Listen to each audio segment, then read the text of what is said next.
The following podcast deals with the controversial subject of marine mammals in captivity. In the 35-plus years that have passed since Marineland's closure, there's been a huge sea change in public opinion about this topic, and rightfully so. Throughout the course of this podcast, I hope to deal with these issues with honesty and sensitivity, while also acknowledging the tremendous awe, joy, and respect these animals have inspired in millions. And now, on with the show. On the fourth episode of LA's Own Marineland, we'll enter the 1970s, and the new decade brings two new stars to the park, Orky and Corky. They would go on to become the most famous pair of killer whales in the world, but that was after a series of long-forgotten orcas passed through the Seaside Stadium. We'll also discuss how the park's waning attendance led it to be sold to an iconic LA entertainment company. So grab your popcorn, walk up the zigzag ramp past the oval fish tank, and make your way to the Killer Whale Coliseum to get a good seat before the show starts. But before you sit down, there is one warning. If you are listening to this podcast in the first 5 rows, you will get wet. You may get soaked.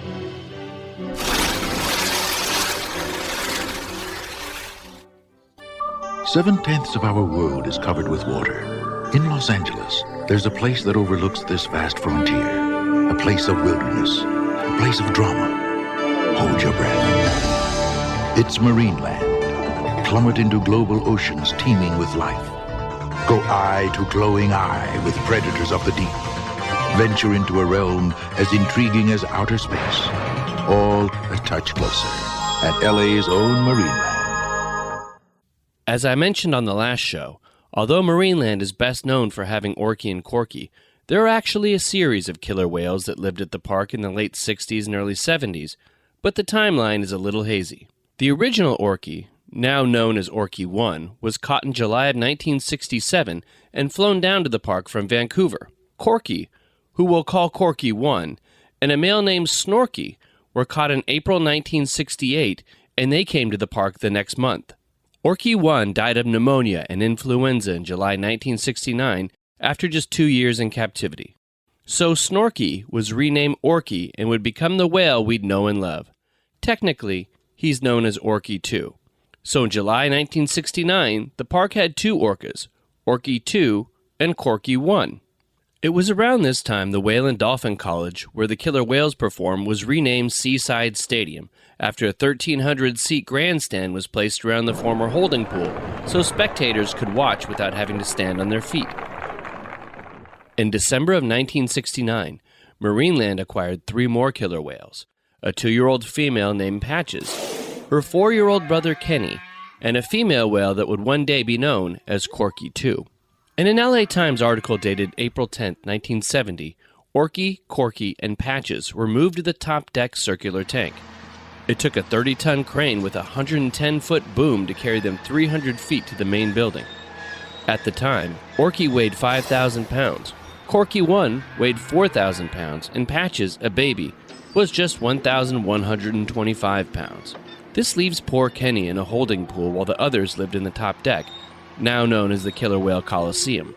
Bubbles, 2 other pilot whales, and 4 striped dolphins were moved to the Seaside Stadium on the lower deck. This is where Bubbles would perform for the rest of her time at Marineland. Patches wouldn't live for too long in the Coliseum with Orky 2 and Corky 2. He'd pass away in August of 1971 of an abscess and salmonellosis. By the summer of 1971, the Killer Whale show would be starring Orky 2 and Corky 2, and from here on out we'll call them Orky and Corky. Kenny, who never made it to the big show, passed away in May of 1972 of pneumonia. I wonder why Kenny was kept in a holding tank even after Patches died. Was Kenny in poor health?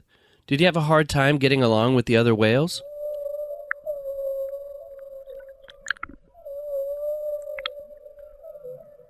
There is one gap in my research that still doesn't make sense. Cetacean records show that Corky 1 died 7 months after a whale named Corky was moved to the Killer Whale Coliseum. But that was after Corky 2 had been at Marineland for a year. What accounts for the overlap? Could it be Corky 1 had died before the transfer to the Killer Whale Coliseum, but it wasn't reported until later? If both animals were at the park for a year simultaneously, What was Corky 2's name before Corky 1 died? Now, ready to see my brain get totally confused? Okay, here we go. In 1977, a film called A Whale of a Tale starring William Shatner was released, featuring Orky 2 and Corky 2 in the Killer Whale Coliseum and Kenny in a smaller holding pool. How could this be? Kenny had been dead for 5 years. Well, I did some math, and the kid in the movie, Scott C. Colden, who was supposed to be 7 in the film, and looks it, was born in 1962. He would have been 14 when the film came out, so I figured the film was shot in 1970, but wasn't released for years later. Because, let's be honest, it wasn't that great. But it features some wonderful clips of a young Orky and Corky hanging out with esteemed American thespian, William Shatner. I can earn more around here. Now look, remember what you said. I let you work here and you go back to school and you work hard, right?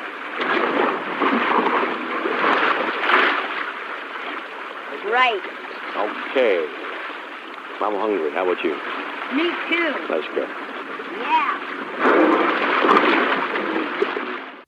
In an upcoming episode, we'll go in depth with those who work closest to Orky and Corky and learn about their unique personalities and complicated but loving relationship. But right now, we're going to check in and see how the pilot whales are doing after the move downstairs. It's a little hard to get a reliable count on the number of pilot whales at Marineland in the 60s, but things get a bit clearer in the 70s as the government and parks began to keep better records of marine mammals under human care. We do know that Bubbles had some new pilot whale friends in the 70s. In November 1970, shortly before the move from the top deck to the Seaside Stadium, Bubbles was joined by a female named Bangles. Bangles would live in Marineland for about 5 years until she died from a pulmonary abscess. Mark Thomas, whose father Art Thomas worked at the park for most of its history as a sea lion and later penguin trainer. Yeah, the pilot whales, too, can get kind of moody. I can remember one time I was with my dad there, and they had just an observing pool. There was one pilot whale that had been sick for a while, and the whale just decided to go over the top of the pool and fell right onto the ground. Oh, gee, how far of a drop was that? It was pretty, well, those pools were kind of like for temporary animals and kind of for observing, so you could stand right next to the pool, and you could put your hands in the pool. He probably dropped like 4 feet off of that, right onto the concrete. And I can remember my dad running over there and start wetting him down right away. I can't remember how they got him back in the pool again, but he died shortly after that. That was probably about, early 70s, I think. In November of 1972, Bubbles and Bangles were joined by Squirt, who would be the second longest living pilot whale at the park. And now Smitty will move the white bucket to the center of the tank and toss an aquabell into the water. This will be for a period of exercise by Squirt. Old Squirt's been putting on a little weight and has to watch that old waistline. He'll grab the aquabell, do a little workout with it, then one king-size chin-up to return the aquabell to Smitty. Squirt, I'd like to see you get high enough this time to place that aquabell right in Smitty's hands. Okay, Squirt, are you ready? He is all set, and you're about to see one whale of a chin-up as here comes Squirt. Up for a breath of air, the nosedive, and let's see how high you can get this show, Squirt, and here he comes. Up you go, Squirt.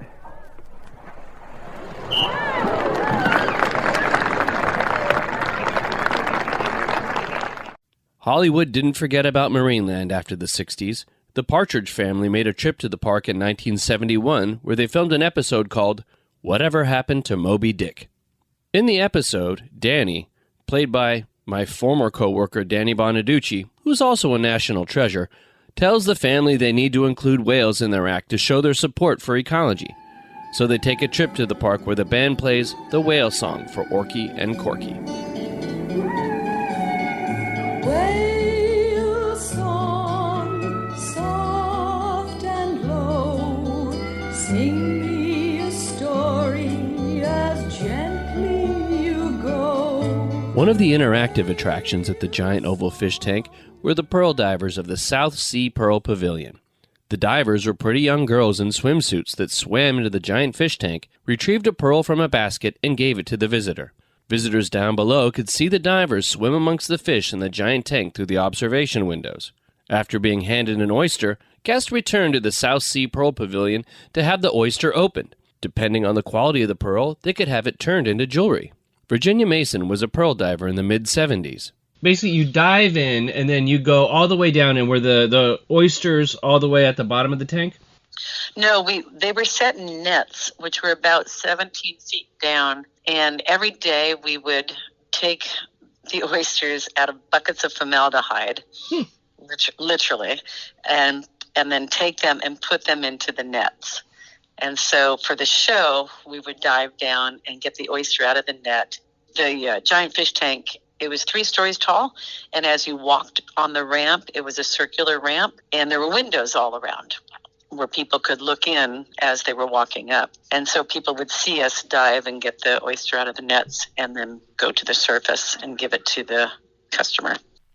Pearl's Pavilion was like a gift shop right there at the upper deck around the oval tank, okay? Oh, okay. So it was like a tiki hut type gift shop that had a glass counter that had settings for rings, necklaces, earrings. It had a aquarium on it that also had some oysters in it. So there would be 2 or 3 people behind the counter of that, and they would come up, $5, got you your plastic cup, and you take that cup to the rail and you'd hand it to the MC or to myself. There was always 2 divers with each show, and one of us would dive in and get the oyster and put it in the cup and, take turns. Then the person would take that cup behind the counter again, and the person working behind the counter would open it up and find the pearl. Then if the person wanted it mounted, we had a little tool where we would, screw into it or whatever, and all your mountings had little prongs, and then we'd have glue, and we would glue the pearl onto the prong, whether it's a ring or earrings or a necklace. That first year I worked there, everybody got pearls for Christmas. Yeah. And the first pearl I ever dove for, I got a gold pearl. And they're rare, and then the black pearls are rare as well. And I got one of those one time too. Basically, all you had to do was be able to swim and look good in a bikini, which is what we wore. And I had long black hair, and I wasn't, back then it was a Polynesian pearl diving, and I wasn't necessarily quote unquote Polynesian, but I looked the part. And I remember young people saying, "Wow, are you really from Hawaii?" We had the show, but then you had to do a shift of, I want to say 2 to 3 hours, and you had to be available for anybody who walked up to the pearl diving pavilion and wanted to watch you dive down and get a pearl. It would be freezing. Yeah, oh yeah, windy. The wind would pick up, and I remember just lying on the wooden deck with the towel over my back, just getting the heat of the wood and just freezing, and somebody would come up to me with a cup, and I'm like, "Don't you want to just pick one in the aquarium at the counter?" "No, we want to see you dive." And so I would just really quickly dive in and dive out because I was so mad. I was so cold. So that was tough, especially in the winter. I mean, we dove on Christmas Day. We dove year-round. I had a couple malfunctions with my bikini. When you dive from a distance, your bottoms tend to come down too. So you're pulling those, especially your bikini bottoms. And then one time I remember, this is so funny. I don't know if this will make the podcast, but I had dove down and I didn't realize my halter top had come down, and I'm waving at the people in the windows, underwater. And I looked down and I realized my top had come down. And so I rushed up and tied it to, and got out real quick. But everybody got their money's worth that day. That's right. So they ran up to the top. Who is this woman or girl? I was 17, 18, 19. Virginia also saw some celebrities at the park in the 70s. They did a lot of filming at Marineland. When I worked in the hot dog booth, I met people like people from MASH. Oh. And I met Ava Gabor. She was there one time. When I worked in Pearls, they filmed $6 Million Man in the big tank. Oh. And Elkie Summers was in the show, and I remember sitting there watching, and my hair was pulled back, kind of in a back braid. We wore these terry cloth robes, and I felt something pointing at me, so I turned to my left, and it was a camera, and she says, "Oh no, I want your side profile." And it was Elkie Summers taking my picture, and it's like, that's my claim to fame. You know? Oh, that's awesome. Now, and one time we were coming down the stairwell behind the killer whale tank, and we're going down, and the Majors was coming up, or vice versa, and he's like, "Where were you pearl divers when I needed you?" It's like, oh, that's a $6 Million Man. I saw a lot of shows. I loved the whales, and it's so different now, but back then, it was just so magical, and just watching Jeff Zimmerman and Gary Fox and the actors. I don't know if I mentioned it to you in the text. The one of the actors that came from Hollywood. There were two actors that would play the dumb guys and put their slickers on and get the whales to splash the crowds. Was Richard Dean Anderson. Oh, okay. Could you explain what those guys do? Were they like plants in the audience that were supposed to be like the yokels or something, or? Exactly. That's exactly what they were. And they would run around and they'd have the whales splash them, and they'd get the audience behind them. And it was Richard Dean Anderson who was MacGyver. And how? Yeah. And did you realize that later? You're like, wait a minute, that guy was at the Orky and Corky show. Well, he dated my girlfriend for a while, and she was another pearl diver. And then he got hired on in Hollywood. I think it was his first, was 7 Brides for 7 women or men or whatever. And then he was on General Hospital for a while. Okay. And so I don't know which order it went, but and then he became MacGyver. So I always knew he made it, and I had a picture of him announcing. He used to announce shows as well, and he was a crack up. He was so funny. He would go around with his microphone and interview people around the top deck and it wasn't being recorded. He was just letting the people think they were being interviewed. Oh. I mean, he was a card. He was really funny. Roger Couture, who worked in janitorial from 1975 to 79. Oh, Richard Dean Anderson. Yeah, he was there. Was it? Must have been the year before me, like 74. Would he have been there about 74? I know it was sometime in the 70s. I heard he was like maybe 73, but yeah, he was just a young and rising Hollywood actor, and he got a gig at Marineland down in the lower deck for spotting whales, gray whales, as they're migrating from north to south or south to north. And he was dressed up in a slicker suit, the yellow hat and the yellow slickers and type of, Boston sailor type of thing. Mm-hmm. And then whenever he saw a whale, it was like, there she blows. That was his job. There she blows. And then I don't know if he had a little show or not, because I wasn't there, but he'd run up to my mom as the operator, before cell phones, pagers, anything else, to go, did my agent call? Did my agent call? She'd go, no. Then he'd come back. Did my agent call? Did my agent call? She'd go, no. Then he'd come back. Look it. If your agent calls, I will send the message down to you. Stop bothering me. I will send somebody with a message if your agent calls. Don't worry about it. Oh, that's great. Yeah. And then eventually, I guess the agent did call, right? 8 is enough, and later, Charles in Charge actor Willie Ames starred in this 1972 Marineland commercial. And over here we have Marineland seals. They'll do anything for a fish. You can see thousands of strange fish at Marineland. Go to their big sea arena for a really great show. See Orky, the killer whale, doing all kinds of tricks. Visit Marineland. It's terrific. Just minutes from Los Angeles on the beautiful Palos Verdes Peninsula.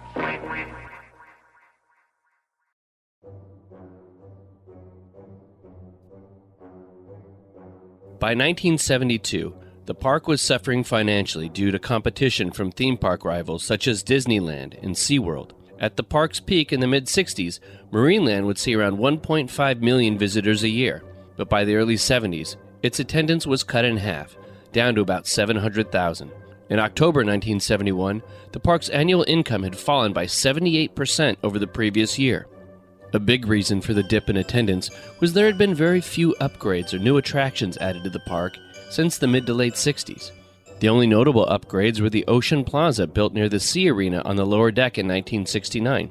The plaza had a dolphin pool, a sea lion enclosure, a shark exhibit, and a duck and koi pond.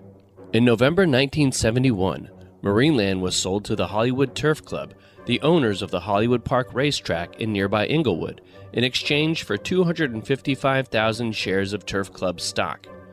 This was the beginning of a succession of owners whose short-sightedness prevented the park from sustaining any real growth. Like an orphan, Marineland would shuffle from faceless corporation to faceless corporation over the next decade and a half. In 1972, Marineland's new owners paid for it to undergo a procedure that many in the LA area have enjoyed over the years, a facelift. A December 29, 1972 story from the Los Angeles Times explains. Marineland hired Runyon and Chambers Design, a Los Angeles-based package design house, to give the park a new look. We took the cosmetic approach, explains Michael E. Hume, general manager of Marineland. The facelift project was started last spring during Marineland's peak season and is now about 85 to 95% complete. On the assumption that color and graphics can elevate the mood of people, Runyon and Chambers put heavy emphasis on remodeling and repainting. But the first step was to relocate the admissions gate and fences in front of the Sky Tower, gift shop, and concessions. Previously, they found many visitors merely shopped without going into the park. The brassy turquoise, coral, and yellow buildings were repainted in earthy brown colors. Marineland has a fine natural location, and it should blend into its seaside environment, says Runyon's partner, Keith Chambers. The effect so far is a relaxed mood, replacing the old carnival atmosphere. The work is scheduled to be completed by spring. The park's new look was the first phase in a redesign and expansion scheduled to take place over several years. However, the next phases were delayed because the park's owners, the Hollywood Turf Club, were already negotiating to sell the park to Marriott. That sale never happened.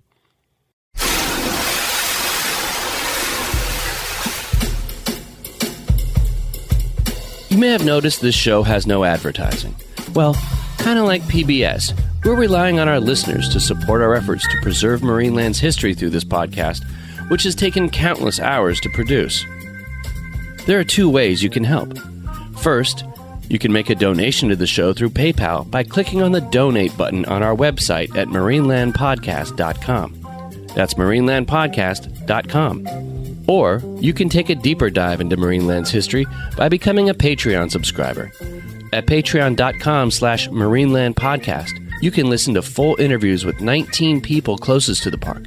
You'll also get the Patreon exclusive episode, Making Marineland, where I share the backstory of how this podcast came to be. It's all just $5.99 a month. Get started at patreon.com/marinelandpodcast. Thanks for your support. Now back to the show.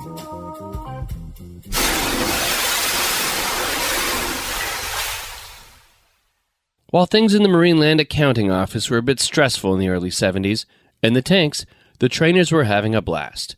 On June 9, 1971, the Santa Clara Signal ran a dramatic headline, "Surfers Ride Killer Whales."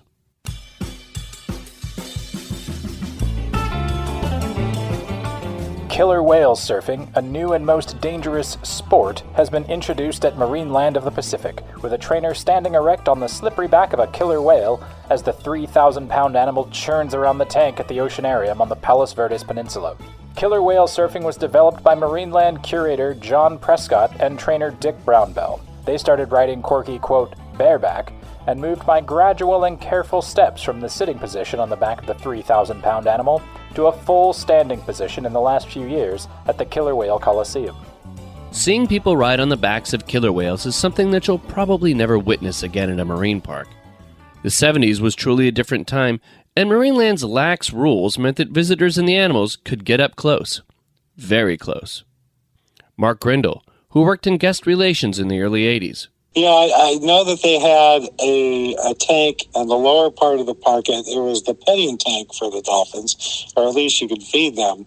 And I remember there being high school or college students there, and the dolphins recognized them, and they would come up to the side of the tank when certain people were there. And they used to love to do this crazy thing where the dolphin would just go face down in the water, snout down, and stick their tail out of the water, and they would pick them up by their tail as far as they could and just let them go, and the dolphins would bob up and down. They loved that for some reason. But that was pretty amazing to do. I never got that far with those. That's amazing to have that kind of contact. Yes, definitely. My little brother, we would go to Marineland and just kind of have the run of the park. It was just amazing how much time we got to spend there. And even a lot of times you got to go in before the park opened and just kind of wander around, which is a wonderful thing for a 10 or 11-year-old to be able to do.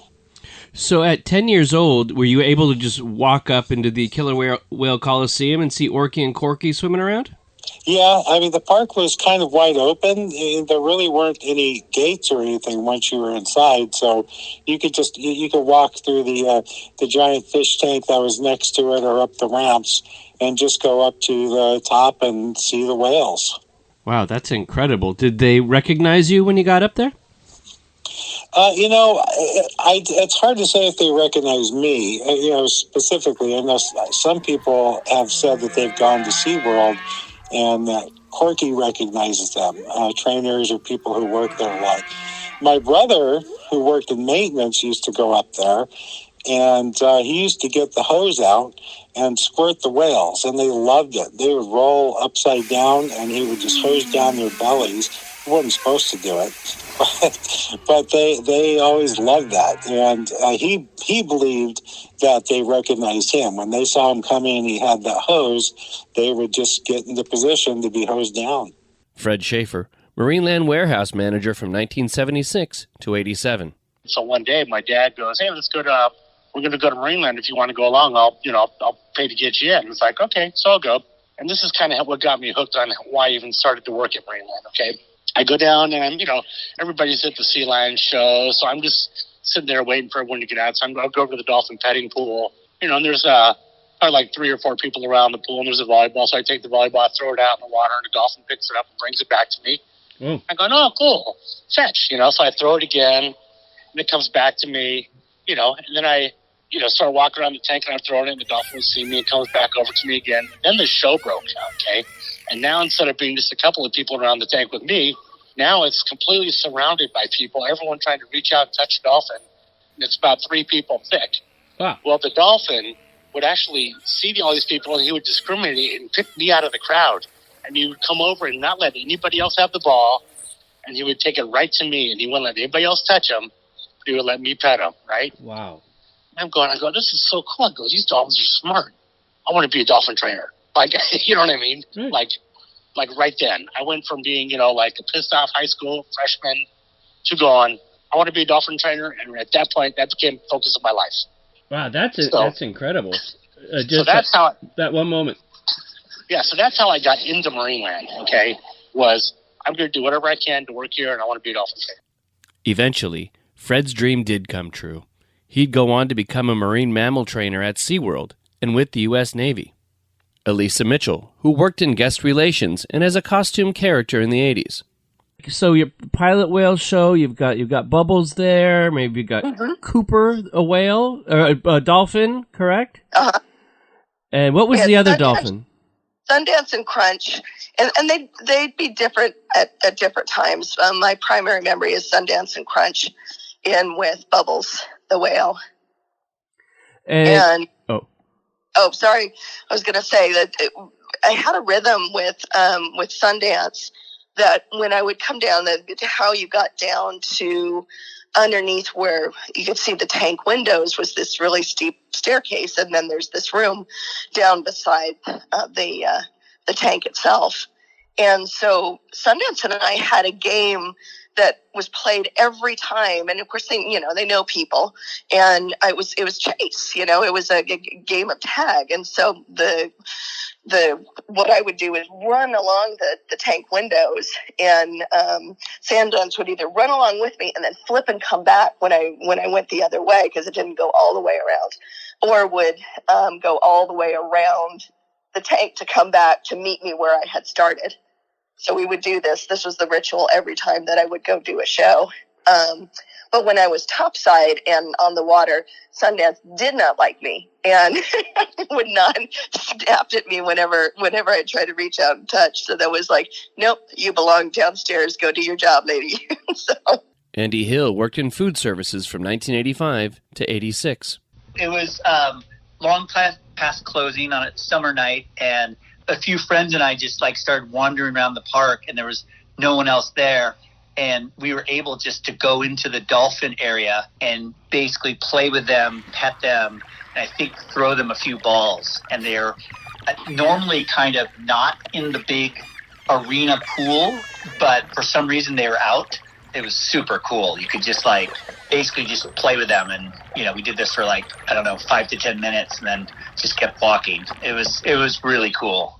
And they were just out in the main pool and just kind of playful. And I remember going down on that level where you probably shouldn't, where they come sliding up during the show. And we were just petting them, and it was wild and just awesome. Mark Thomas, son of sea lion trainer Art Thomas, was able to play with Orky and Corky as a kid. Me and my brothers used to go there when they were close down. We used to sneak up there and play with them. We knew better than to go near the top part close to the tank, because my dad said don't go there because they can grab you and pull you in. We would play a game with them underneath. They had, at that time they have them in different tanks, but this time they had one tank had a viewing area underneath the stadium, and you could go down underneath and you could see them under the water there. Well, we'd go down underneath there and we'd knock on the windows, and they would, come right to us. And then we'd run underneath that viewing area, and it'd pop out on one side, and they would chase us.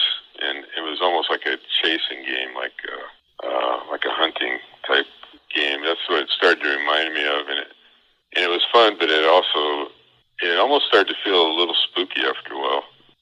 The one thing I realized is they're really intelligent, and they're just a big, powerful animal that might not want to do you harm, but they're just wild animals.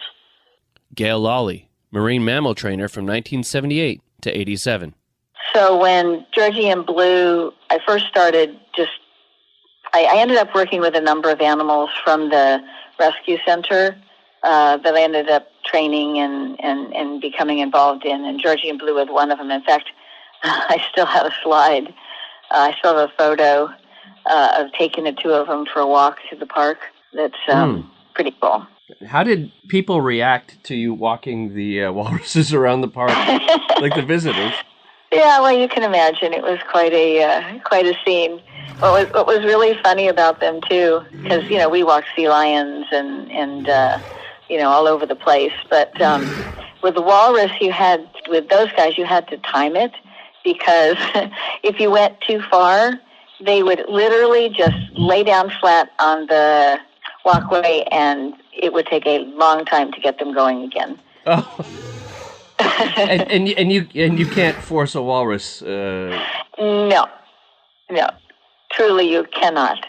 It's just a wait and please and beg and plead, and eventually they'll get up and you head home. Well, Georgie was, if I remember rightly, Georgie was a little bit more kind of the leader. She was a little bit older, a little bit larger than Blue, at least during that time. But both very friendly, playful, and like I said, just love to, do fun things like go for walks and whatever. But they're big, there's only so much you can do with a walrus. And you have to be a little bit careful because they can walk right over you. Yeah, I'd imagine taking them for a walk is a lot more difficult than my terrier. Yeah. For some Marinelanders, the job wasn't just a 9 to 5 at the park. Sometimes the animals got to come home with them. Greg Long, son of Jim Long, who worked at the park from the mid-50s to 1970 as its original announcer and later vice president, remembers his father bringing one of the animals home. They weren't sea otters. They were land otters, freshwater otters. And I don't know how long that enclosure existed, but it was there for a good part of my time there. They had a family of freshwater otters, and somehow a baby showed up. I don't think it was born to them, but somehow Marineland ended up with a baby freshwater otter, and I don't know what my dad was thinking, but he thought that might be an interesting thing to pet, I guess. So he brought it home. It turned out it only stayed the night. It went back home the next day. It was hilarious. I mean, everyone needs to have a sea otter, a freshwater otter in their house for one night. So this baby otter they're a weasel, basically, a ferret type thing, but a little bit more solid. And she would run all over the house. We just took her out of the cage and let her run around the house, and she would just tear around the house, just getting in the laundry basket and tearing things up and just being just naughty, but having so much fun. She was just having a ball. My dad, back in those days, had a collection of old 78 records, which were not that old at the time, and he just had them all stacked up near the record player. She got on top of that stack of records and started running and just shooting these records all over the house with her feet. It's hilarious. And the funniest part was at night, though, she decided to crawl into bed with my mother. She wrapped herself around my mother's head, and then she would go, just crying loud. It was hilarious and impossible to sleep. It definitely put the nail on the idea of having an otter as a pet. It was not a good idea. Tracy Belting, who worked at the park from 1976 to 87 in the animal care department. There was an orphaned pup up in Alaska. By then, I'd had a pretty good reputation of being able to get pinniped is the term for seals, sea lions, and walruses. So any baby pinniped, I was, had a pretty good touch of getting them on the bottle to get them nursing off a bottle. And so there was this walrus pup, and they're like, okay, we'll send Trace. And so there I went and got this pup on the bottle, stabilized it for a couple of days in Alaska. And then there was it used to be a cargo company called Flying Tigers. Oh, yeah. And that car, they loaded me and the walrus on the cargo flight heading from Alaska back to L.A. And the walrus did not like being in the animal crate that it was in. Mm-hmm. A little baby, and it was making this really loud sound, and the pilot didn't like the vocalizations. It was doing this boof, boof, boof sound. The pilot didn't like it, and he said, you got to keep that animal quiet. Well, the only way I could keep it quiet was if it was on the bottle, but it couldn't feed it while it was in flight. So I just stuck my finger in, and it sucked on my finger.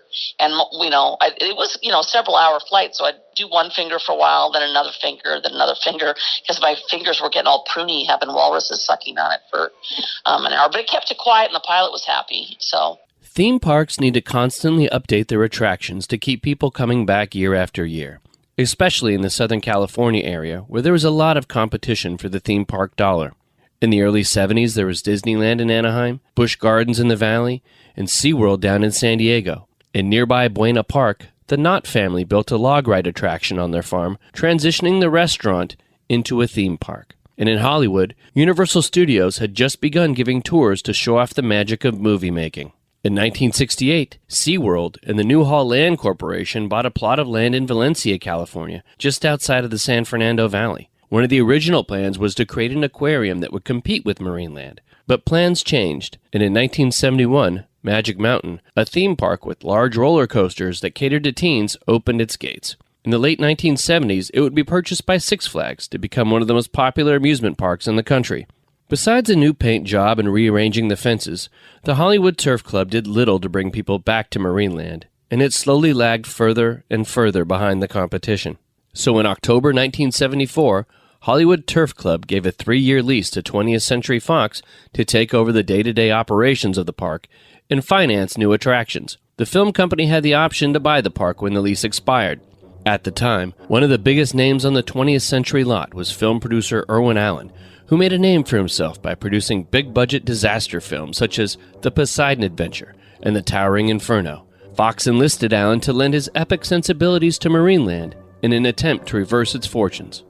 Would Marineland become a blockbuster under Allen's vision, or a disaster like the films that made him famous? That's all for now, but before you exit the gates, be sure you get your hand stamped so you can come back through the turnstile without having to buy another ticket. On the next episode of LA's Own Marineland, we'll take a look at the controversial Irwin Allen era, which led to the park changing hands again, and later, Orky and Corky make history.